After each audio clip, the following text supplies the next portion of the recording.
आता गझलचा प्रवास सुरू होत असताना खरं तर तुम्ही नामदेव ढसाळांच्या बद्दल खूप ऐकलं असेल, तर आमच्यामध्ये एक नामदेव ढसाळ जिवंत आहे.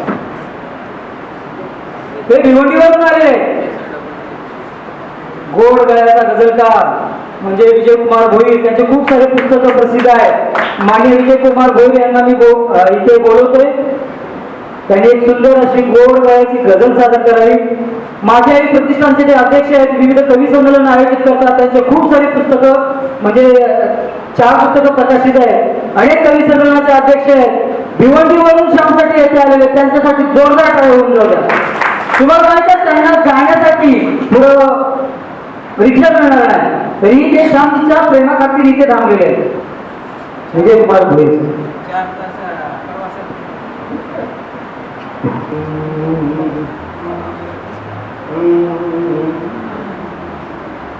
तिचा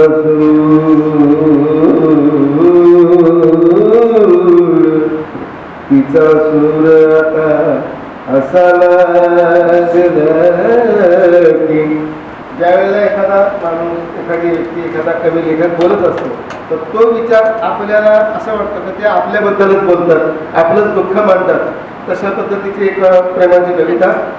तिचा सूर आता असा लागला की, तिचा सूर आता असा लागला की वाटले जरासे मला गात आहे, वाटले जरासे मला गात आहे.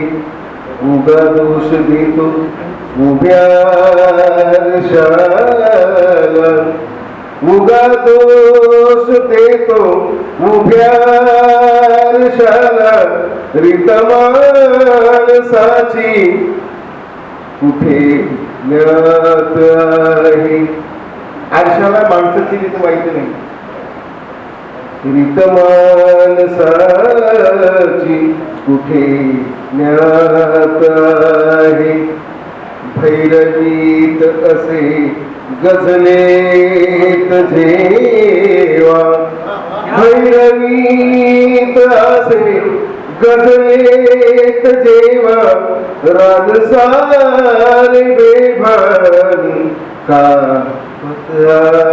आहे. सावरी हिरडते भरवूनात जेव्हा, सावरी हिरडते भरवूनात जेव्हा. आणि पावसाला भिजवीत आहे, आणि पावसाला भिजवीत आहे. तिलाही कळेन मलाही कळेन, तिलाही कळेन मलाही कळेन. हृदयाला हृदयाची अर्थ हाक आहे, हृदयाला हृदयाची हाक अर्थ आहे. तू सांग मोकळी होऊन आता, तू सांग मोकळी होऊन आता. आपल्यात कुठे गुप्त बात आहे. राजरोस भेटू सखे पुन्हा नव्याने. शेवट करते. राजरोस भेटू सखे पुन्हा नव्याने. पाखराला कुठे आडवी जात आहे, पाखराला कुठे सखे आडवी जात आहे.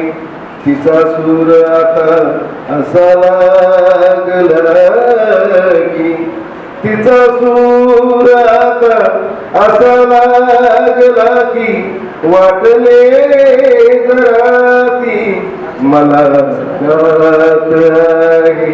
वाटले जरा ती मला गरज आहे. धन्यवाद ताई.